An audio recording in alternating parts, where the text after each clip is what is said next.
Yu-Gi-Oh! Is one of the most difficult trading card games to get into, unless you know where to begin. Starting from absolutely nothing and a budget of £40 per week, we set out on a fresh journey to climb our way to the top tables of competitive play. To make the journey even harder, there's going to be a series of obstacles in our way. Not only are we restricted to sealed official product, but certain items like structure decks and Duel Devastator are off limits and locked behind a number of challenges. Join us as we prove ourselves to be a true duelist and turn this into a competitive monster. You're watching Yu-Gi-Oh! From Scratch, Challenge Mode. 14 episodes deep, and we still don't have a mommy. That needs to change. Last week we got absolutely scammed by Rise of the Duelist, lost our win streak to 100 life points, and super polyed our own board for Titaniclad. Today we have one of our best chances at finally obtaining our elusive mommy. Getting just 2 ultras out of 16 packs last week means our chances of pulling multiple secrets today are super high. Out of 10 total secret rares, we can make use of at least 4, so chances are we get some juice. Before we dip our balls in the water though, we gotta appreciate the finer things in life. Like these guys all dropping some dollar to the channel through Patreon and YouTube channel memberships. Hunky Pink, The Grand Army, The Dark Knight Gamer, Sebastian Roth, Escanor LOL, Pedro Guzzo, Brio, Artist of the Ice Barrier, Crimson YGO, Bills118, Annex Dracos, Dual Daddy, and I'm here for the Melffy Daycare Support Fund. I hope this money helps them achieve their hopes and dreams and that maybe one day. One day what? I need to know! If you watching also want to contribute to our fluffy friends' hopes and dreams, links are as always in the description. So, today's budget is bang on £40 after splashing on a Freddo last week. Maybe spending that 50p was the issue that caused our luck to downward spiral. Oops. Anyway, looking at our challenges, you guys have smashed the 10,000 luck points challenge, meaning today we should easily be able to finish up the Core Set Secrets challenge, but just to make sure, you should keep it going. Click, click. Can we have a drum roll, please? This could be the most stacked opening of the series so far. This could bring our deck's capabilities to the next level, and with the right pools, we can take a break from Rise of the Duelist. 16 packs in total. I do want to mention that this pack is kind of like messed up. It came like this, it's not resealed or anything, so if we do pull anything crazy out of this, I just wanted to let you know that it's not resealed, just in case that was a thing going about. It was just messed up in the box. But yeah, last week we did 16 packs of Rise of the Duelist. All we got was 2 ultras, man. So today we at least get 2 secrets and 2 ultras, unless our box was just pure scammed. So what are we waiting for? Let's get into it. There's so many good options that we can pull. Another Ecclesia, another Nadir Servant, Fleur-de-Lis, Maximus, Triple Tactics Talent, Ice Dragon's Prison. There's so many good cards, dude. Yo, Astolfo, Melffy Mommy. Oh my god, first pack, starting us off. We have a Triple Tactics Talent. Number 2. Dude. Of course it would be in the first pack.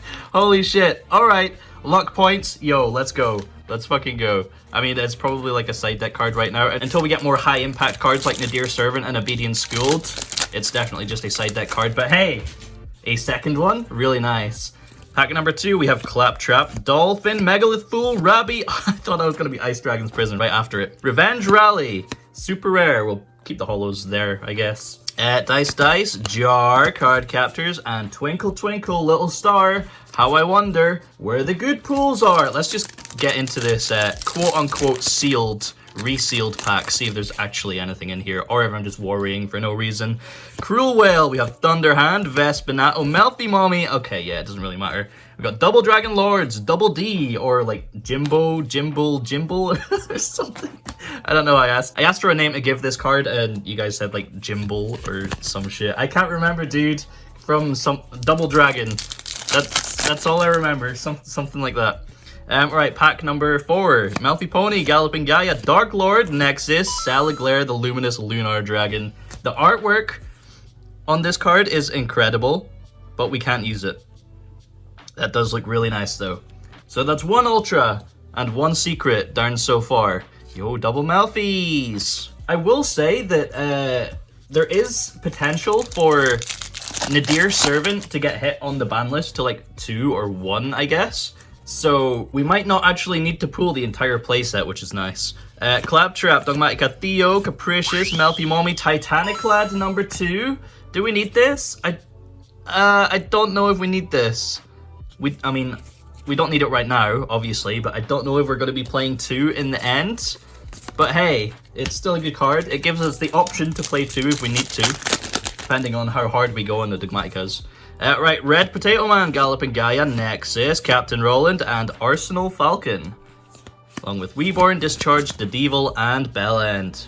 Moving on. We have at least one more Ultra to pull here. Melffy Fanny, we got Captain Roland, Dark Lord, Capricious Dark Lord, Infernoble Arms, Durandal. How have we pulled them all already, dude?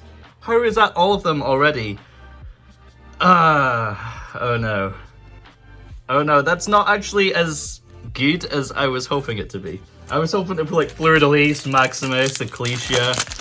Oh god. Alright, let's see if we can keep it going. Curse of Dragon, the Curse of Dragon, we gotta believe. Nexus, we got Dracoon Lamp, Galloping Gaia, Ice Dragon's Prison. Oh my god, the number of pulls here, man, is insane. Ice Dragon's Prison number 2, very good card. It's not as good in the meta right now, but hey, it's still very, very powerful and definitely main deck worthy, potentially even side deck worthy, depending on where our deck goes. Alright, let's keep it up. Let's keep it up. That's, we're definitely in the expensive plus range now. Theo, Vespinato, Dracoon Lamp, Dark Lord Nervall, and Sword in a Jar. Scarecrow, Junk Sleep, Spiral Fusion, and Encounter. The pack number something. Nergal, we got Reesavager, Launcher Spider, Gone Rogue, Fluffle Dolphin, Red Potato Man, and Melffy Catty. This is our 3rd Catty. We've managed to pull 2 Catties before we get our 3rd puppy. How annoying. I don't know if we play the 3rd Catty. I really don't know. Maybe. Alright, not too many packs remaining here. We've blasted through everything. And, I mean, we got good cards, but not what I was actually hoping for. Melffy Rabbit, Cruel Whale, Melffy Pony, Astolfo, Chaos Ruler, the Chaotic Magical Dragon. Dude. Oh my god, the pools keep on coming. We can't play it though. We can't play it. That's actually getting pretty expensive nowadays. It keeps rising in price. Get it? Because this is Rise of the Duelist. Haha! Oh, fuck me. Alright, let's keep going. Morgus, we got Dolphin, Nergal, Dracoon Lamp, and this thing. Very nice. Playhouse Punishment. Hey, that sounds like a card in itself. Playhouse Punishment. Let's go. Alright. 4 packs remain, surely. That has to be all of our hits. There's no way we can get anything else here. Megalith Fool, Curse of Dragon, Melffy Rabbit, Astolfo, and Revenge Rally again. We are still looking for that puppy number 3. Where is it? How many goddamn packs have we opened? We still don't have it. This is nuts. Curse of Dragon, Melffy Rabbit, Melffy Fanny, Astolfo. There we go. Speak of the freaking devil, dude. Melffy Puppy is a good boy. All right, nice. Okay, that adds at least a little bit of consistency to our deck, so that's a good pull. We have Reborn, Card Captors, Fusion, and Encounter here as well. 2 packs remain. Are we actually going to get anything else? 3 secrets, 3 ultras. I think these are just going to be duds, honestly. But who knows? Who knows? Indulge Dark Lord. We got Megalith Fool, Dark Lord, Claptrap, Emancipator Friends. Dude, what's with all the frickin' secrets? What's with all the shitty secrets that we can't play? Ah, dude. Is this the worst one in the set? I'm pretty sure it is. Emancipator Friends. I mean, it was bound to happen eventually. Fleur-de-Lis just eludes us, dude. Fleur-de-Lis actually just doesn't want to show up. Same with Maximus. Where are they? Where are they hiding? Having a goddamn picnic somewhere. God knows where. Alright, final pack here. Dracoon Lamp, Vespinato, Melffy Fanny, Dogmatika Theo, and Gaia, the Fierce Knight Origin. Spiral Reborn, Junk Sleep, Melffy Tag, and Diced. Dice, dude. We pulled 4 secrets, and none of them were the Dogmatika cards we needed. Dude, that's... oh, wow. That's actually somewhat annoying.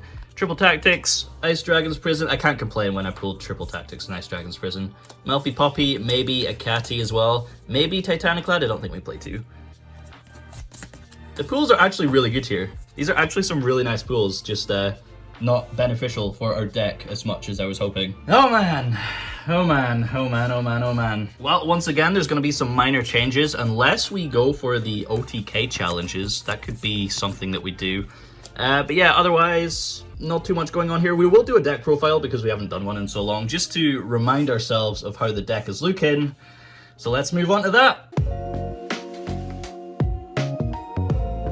So, I've never been so disappointed to pull over £100 worth in value, but let's not dwell on the negativity, only positive vibes. We got our last puppy. It's been a while since we last actually looked at the deck, and it's needing a little TLC, so we're gonna freshen it up a bit, slap some new sleeves on. Twice. Yep, double sleeving is now legal in Yu-Gi-Oh!, which means we can use fancy sleeves without worrying about them falling to bits. I've seen a bunch of comments asking where I got the over sleeves from. I just searched KMC character cards on eBay in the UK, and there they are. I bought these gold ones as well, but they ended up being too big, so avoid those unless you're triple sleeving precious cardboards.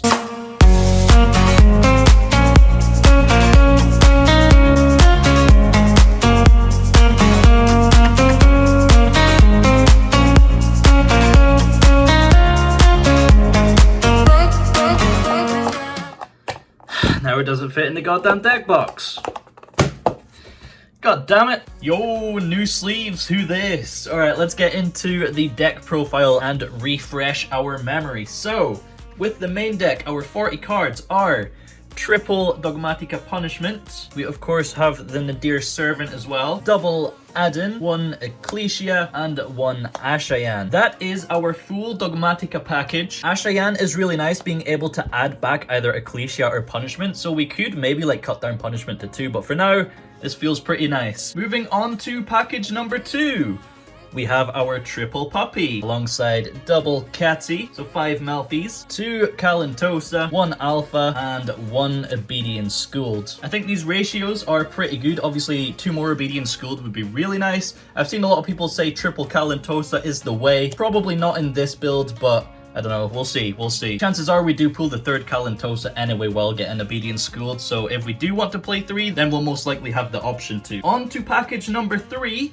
We have our Ratpier, Whiptail, Bunny, and Thoroughblade. 4 Zoodiac normal summons, alongside our double Tenki. I feel like that's plenty for the lack of Zoodiac plays we actually have in the extra deck. It's literally just Dryden. So 4 is definitely enough for now, but the Tenki also doubles as our Tri-Brigade engine because we can search for Fraktall, and we have Kerass and Nervall as well to round out the package. Just these 3 cards feel like they've changed the deck entirely. They're so nice, dude. They're so nice. Our final actual package here is a Wendi, a Beast, alongside Foolish, which is also fine with the Tri-Brigades, Sinister Shadow Games, and Schism.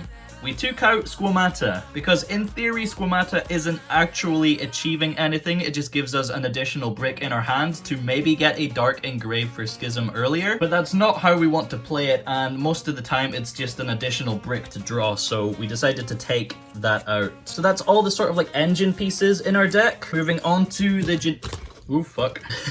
Fucking hell. Moving on to the generics, we have Double Veiler alongside Ash and DD Crow for our main decked hand traps. We also have Called by the Grave, really good card, also helps stop things like Ash on Obedient Schooled or Nadir Servant. Double Ice Dragon's Prison in the main alongside Solemn Strike, and Solemn Warning to round off our 40 cards. Moving on to the side deck, we have our double Triple Tactics Talents, a Mind Control, a Shaddoll Fusion, and a Pankratops, just as good generic going second cards. On top of that, we have a couple of extra hand traps, double Ghost Spell, we have Lancia as well, and a Ghost Ogre. Then we also have double Twinnies and Cyclone for back row hate, and Warning Point, Lost Wind, and Floodgate Trap Hole to side in for going first, taking out less impactful things like Effect Veiler, for example, in their place. And the extra deck, nothing has changed. We of course have our Titaniclad and double Entis for our punishment targets.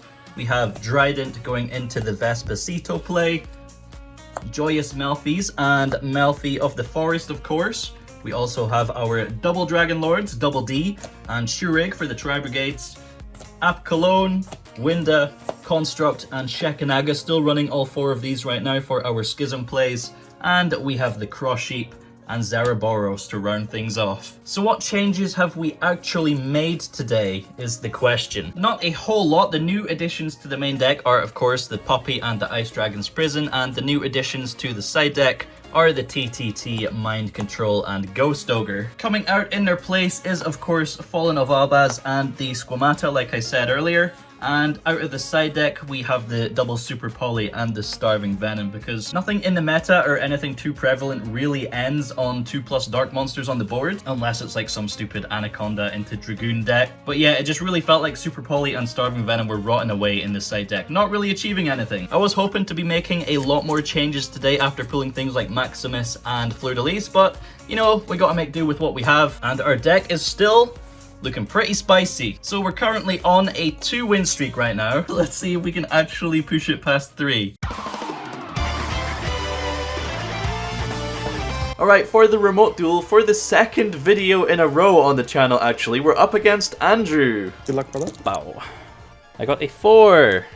I got a 10. I swear I got a 4 in the fucking Blazing Vortex thing as well. Alright, you choose then. Ooh. Tough choice. I will go first.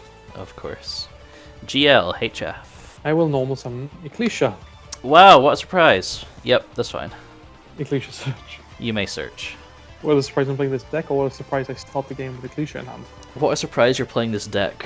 I mean, I'm assuming it's Dogmatika invoked, but you just didn't have Alistar or Meltdown. Feels bad, man. You know when your deck has like 20 openers and you don't get one. Set 1. Mm-hmm. It's over to you. I gotta survive this turn and hope for the best. So you're passing on an Ecclesia and the punishment. Pretty Interesting. much. Oh shit. Fuck. Draw for turn. Stand by main. I will start with a Foolish. Send Wendi. Wendi effect. Beastie Boy. Boost. Very nice. Normal summon Ratpier. And activate effect on summon. As long as you don't have Ramram and Chak. Ramram and Chak, I'm fucked. Who knows, maybe I went for the Raging Tempest. Summon Trident. Trident effect, target Ecclesia. Chain Fleur.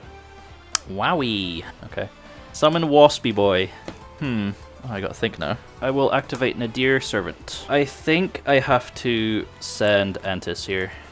Ecclesia. Entis effect, target your back row. Sending Entis to force out the punishment was definitely incorrect because obviously he just destroys the Vespinato, turning off my own Ecclesia. My initial thought process was that if I send Apkalone and get the Schism and then set it, he just pops it with Entis anyway. We could have actually played around that, but that's a common problem with me. I always make the move and then think of everything that I could have done after. I will send Omega. On resolution, I'll activate the Wasp effect, targeting Bunnyblast. Here's where he goes Borbo into Zeus.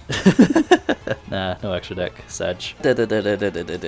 Set 1 and pass turn. Activate Eldritch's effect in hand. Oh shit, son. Sending him to spell. And Scarlet Sanguine to the grave. Target. Target your back row. Yikes, dudes. Yikes. You're forcing my hand. I'll chain punishment, targeting Fleur. Send Apkalone. Then on resolution, Apkalone effect. Get me one of those there schisms. Discarding Kalantosa. You'd love to see that in hand. Don't you love to see it in hand? Absolutely. Set 1. I will use Eldritch effect in grave, popping my Hakuero, special summon. 3,500. I will then activate Nadir Servant. Wow. Yeah, okay. Good card. Sending Entis. Doesn't even look like Ecclesia from this angle. Looks like looks like the Dream Mirror card out of Blazing Vortex. It's a low budget proxy, okay? Don't call me out. I will then use my normal summon on Ecclesia. Yo, nice Antis effect. Let's go. Oh, bollocks. You can activate it, it's fine. Yeah, I pop your Bunnyblast, obviously. Okay. Activate effect, target Trident to put back into the ED. Oh, fair enough. Yeah, I can't do too much about that. Ecclesia Search Effect, Fleur, Spell Sanguine Engrave, and Reeshaddoll. Why would you not set the fusion spell? Come on now. Then I will go to Battle Phase. Sure. We'll swing with the Eldritch into him. Yep. Effect. Yep. Draw 1, draw 2. Wow, dude. Wow! Discard Kalantosa. And then Beast Dice. Swing for 3. I will take 3,000. I will go to End Phase. Yep. Aquedo. Yep. That thing is called Sanguine. Yeah, cool. Hey. Puppy. What the fuck? What the fuck? Called it. How did you know? Just the fucking game. I will activate Tenki. Fraktall. Ba-da-da-da-da. Fraktall effect. To dump a Tri-Brigade monster. Oh, it's level 3 or lower beast warrior, or winged beast. That's cool. Sending Tri-Brigade Nervall. Nervall effect to search a monster. Tri-Brigade Kerass. Normal Ecclesia. And activate effect to search. Ooh, what do I search here? There's 2 options. I think one is too slow. I'll search a punishment. Set 1. Set 2. I will attempt to go to the end phase. I will activate Puppy. Root chain with Skull Sanguine. Coolio, camera frozo. Ta-da, Golden Lord. Wow, a golden boy. Puppy hits the field. Pass turn. And this is where things get real messy. So Andrew top decks Magical Meltdown, of all cards, of course, getting to the Alistair. We have Puppy, Schism, and Punishment set with no real immediate threats on board that can really deal with that. There probably is a series of plays in this turn where I do come out victorious. However, it's me we're talking about, come on. Puppy is negated by a Fleur-de-Lis, Conquistador deals with Schism, and Punishment is forced out by a Borrow Sword, and we still get stomped on. I will be going first, thank you. I can only count to 6 in Spanish, and that's because of that Offspring Offspring, yeah, let's go. Good luck, have fun, brother. Same, give me a good hand, please. Options indeed. I will start with a Tenki. I'll search Fraktall. I will activate Fraktall effect. Level 3 or lower, beast, wing beast, beast warrior. Send Nervall. Nervall effect, add a Tri-Brigade monster. Spellmeister. Wowie! Okay, that's fine. I'm going to need to find my Kerass in other ways. Activate Obedience Schooled. Yeah, imagine. So with Obedience Schooled, I summoned Kalantosa, Catty, and Puppy. We'll overlay all 3 of them. For a chunky mommy. For a chunky mommy. Joyous Melffys. Then activate Nadir Servant. I believe the best option is to send Titaniclad. Best girl. Normal summon. Best girl. Activate effect. Punishment. What the fuck? Alright, yep. Set 1. Go end phase, Titaniclad. Spellmeister. Oh my god, really? Really? Wow, dude. I'm not going to see if you did get the Dogmatika deck for me. As you can see from the mic and camera changes, we had quite a bit of technical difficulties. I just didn't pick up on the camera change. The game itself was a 30-minute back and forth. We were able to clear an opening and punch in for a chunk of damage, but it wasn't enough to take the game. And when invoked Dogmatika Eldritch have access to all of their engines, the recursion is just way too strong and we got smashed on the following turn. It's been a hot minute since we last won a remote duel. I can't remember the last time, but anyway, round 2, we're up against Lasha, and we lose the rock, paper, scissors, being made to go first. Our hand isn't immediately great here. We don't really have instant access to any of our engines, so it might take a turn or 2 to actually get into some plays, but thankfully we have Ice Dragon's Prison and Veiler as well to slow Lasha down. He is of course on a going second deck, but which one is it going to be? Harpy's Feather Duster gets activated. I'm so glad we didn't have like Strike and Warning in our hand. That does clear our Ice Dragon's Prison and leaves Veiler as our only point of interaction. Jesus Christ, man, no foreplay or anything, just diving in balls deep. I think this telegraphs that we're most likely up against Mech Knight Invoked, and the summon of Rainbow Neos is going to trigger our Catty, getting an alpha to her hand. Lasha sets 1 back row and attempts to go into the battle phase, not wanting to use Rainbow Neos' effect on one set monster, understandably. But dude, I just love the fact that one of the most powerful and iconic boss monsters from an entire era of Yu-Gi-Oh! Can't deal with an Adin. From there, Lash just passes turn and we draw into a Nervall, so we still don't really have access to any big plays. We can clear the Rainbow Neos bypassing the Neos Fusion Protection through Alpha. We could discard the Nervall to special summon Kerass from the hand and then trigger Nervall searching for Fraktall. That probably would have been the better play here because Fraktall can then dump any level 3 or lower Winged Beast, Beast, or Beast Warrior, and then Kerass becomes alive. The only slight problem with that is that I don't have it in my head that Fraktall can dump anything. I keep thinking it can only dump a Tri-Brigade monster, and because we have both Kerass and Nervall in hand, I didn't think about it. So I just set Nervall and swing for 1,000. Getting Catty in the end phase and passing turn, Lasha draws a Terraforming off the top, getting him to a Meltdown, which gets him to an Alistair. Normal summoning Alistair to search for Invocation is of course going to trigger Catty, and we have Veiler as Chainlink 3. Are you good Invoke player? No, kick W. Secret for Elemental Hero Neo says it all. We absolutely demolished game number 1 purely because Lasha bricked pretty damn hard. Game 2 going first once again. Our obedient school gets ashed, leaving us with Ecclesia as our only play, getting us a punishment as our only form of interruption, but even that gets turned off by Trickstar Light Stage and we take a swift OTK to the sack. Game 3, we're going to be making heavy use of this side deck here. We can put him at a disadvantage by making him go first and putting in as many going second cards as possible. We end up with a total of around 13 cards that are really nice to see going second, so we should be able to deal with whatever he puts up quite easily.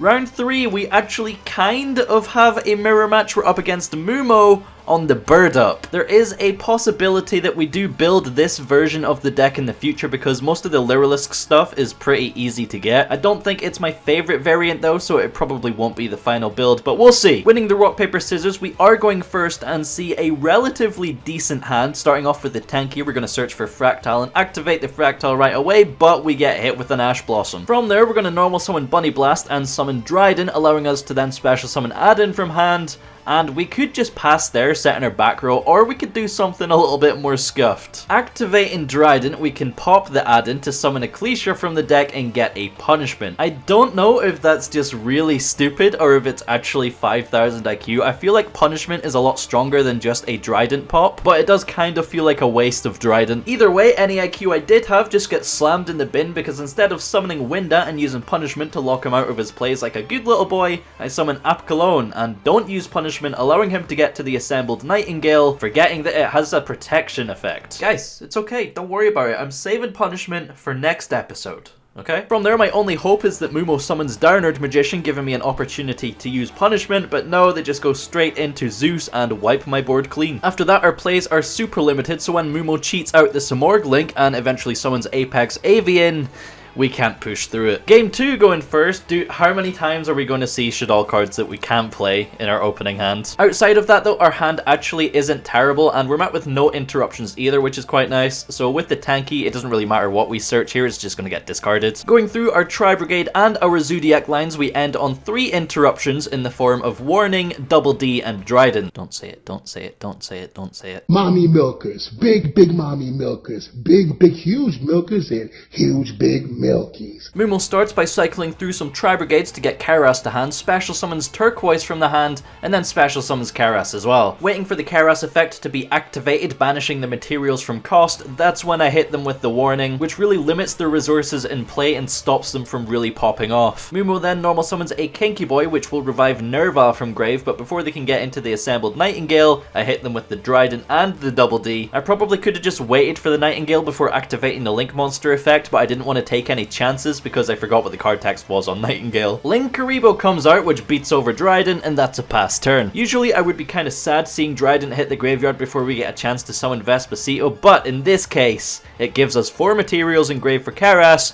giving us a fatty Shureg. We're just 2200 short on the OTK, but bouncing back Farajit on Mumo's turn marks the end of Game 2. Game 3, we're going second, we've sided accordingly, and we see some pretty nice cards as well. Mumo starts once again with a Tenki. I think we really need to get our 3rd copy eventually, but they search for Fraktall, going through the Tri-Brigade plays, discarding Fraktall to dump Kit effect, dump Nervall effect, search Kerass, and this is where things get real spicy. So Kerass is activated, discarding DD Crow from the hand to special summon, activating its effect, banishing 2 for cost. I'm not 100% sure if I should activate Veiler here, because if we do prevent them from summoning from the extra deck, Shaddoll Fusion is turned off, and we don't really have any plays. I believe in my deck though, I believe we'll top deck something nice and playable, so I do drop the Veiler here, which apparently messes them up quite a bit. From there, Mumo normal summons Fraktall, which gets me a little bit worried, but then something unexpected happens. DD Crow and Nervall get banished from the graveyard,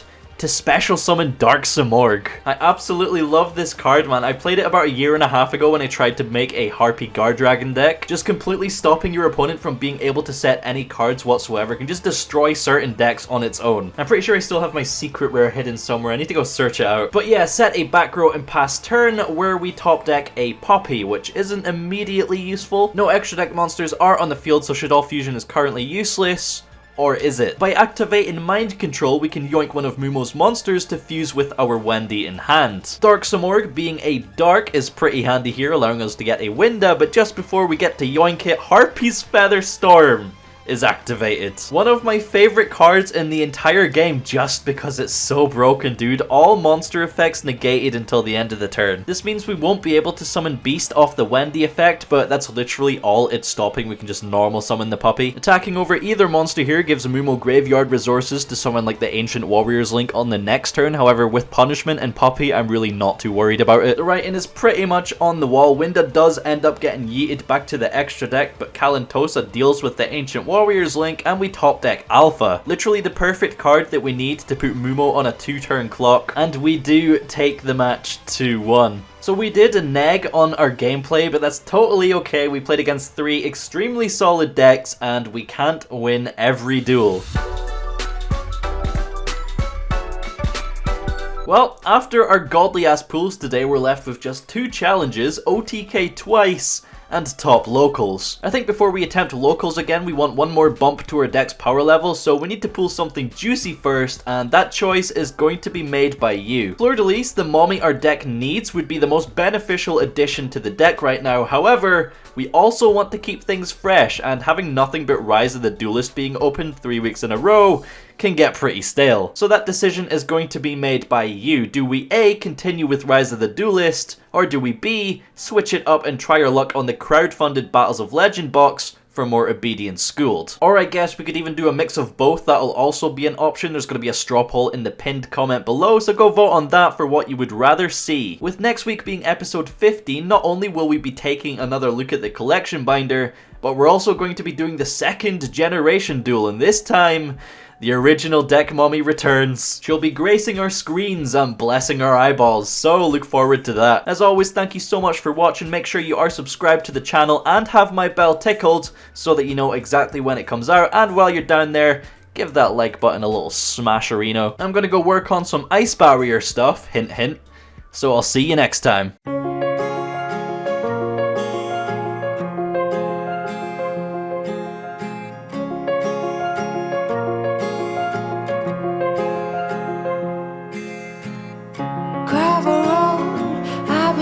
Slow down.